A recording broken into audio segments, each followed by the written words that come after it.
Assalamualaikum warahmatullahi wabarakatuh. Sebelumnya perkenalkan, nama saya Febriansyah dengan nomor induk mahasiswa 06121282025044 dari program studi Pendidikan Teknik Mesin Fakultas Keguruan dan Ilmu Pendidikan Universitas Sriwijaya. Baiklah, di sini saya akan menjelaskan Pancasila sebagai paradigma pembangunan dan politik. Yang pertama adalah pengertian paradigma. Paradigma adalah pandangan mendasar dari para ahli atau ilmuwan tentang apa yang menjadi pokok masalah dari suatu cabang ilmu pengetahuan. Di sini paradigma bertindak sebagai kerangka pikir, kerangka bertindak, acuan, orientasi, sumber tolak ukur, parameter, arah, dan tujuan.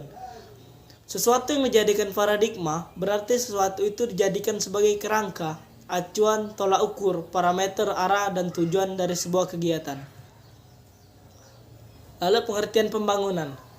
Pembangunan berarti pertumbuhan atau perluasan ekspansi yang berkaitan dengan keadaan yang harus digali dan dibangun agar dicapai kemajuan di masa yang akan datang. Pengertian paradigma pembangunan berarti suatu model atau sistem berpikir untuk melaksanakan pembangunan yang direncanakan untuk mewujudkan cita-cita kehidupan yang lebih baik. Pancasila sebagai paradigma pembangunan berarti bahwa segala aspek pembangunan nasional harus berlandaskan pada nilai-nilai yang terkandung dalam sila-sila Pancasila. Sebagaimana yang kita ketahui, Pancasila berisi nilai-nilai yang menjadi pedoman dalam perencanaan, pelaksanaan, pengawasan, dan pemanfaatan hasil-hasil pembangunan nasional. Pembangunan berparadigma Pancasila tidak boleh bersifat pragmatis dan tidak boleh bersifat ideologis, harus menghormati hak asasi manusia, dilaksanakan secara demokratis, dan penciptaan taraf minimum keadilan sosial atau mengutamakan sesuatu yang lemah. Pengertian paradigma politik. Paradigma politik berarti sikap atau tingkah laku politik seorang menjadi suatu objek penanda gejala-gejala politik yang akan terjadi pada orang tersebut dan orang-orang yang berada di bawah politiknya. Contohnya adalah jika seseorang yang terbiasa dengan sikap dan tingkah laku politik yang hanya tahu menerima, menurut atau memberi perintah tanpa mempersoalkan atau memberi kesempatan untuk mempertanyakan apa yang terkandung dalam perintah itu. Dapat diperkirakan orang itu akan merasa aneh, canggung atau frustasi bila ia berada di dalam lingkungan masyarakat yang kritis.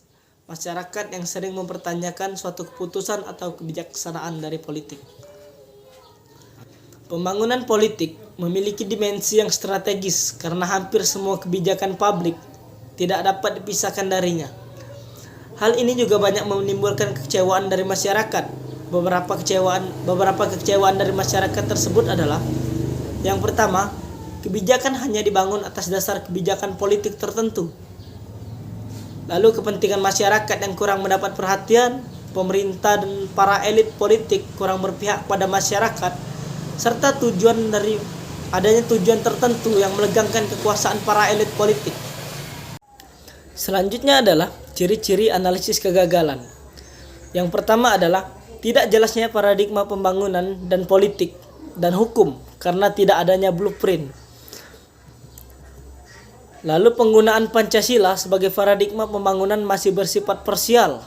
Dan yang terakhir, kurang berpihak pada hakikat pembangunan politik dan hukum. Baiklah, sekian penjelasan dari saya. Saya Febriansyah undur pamit.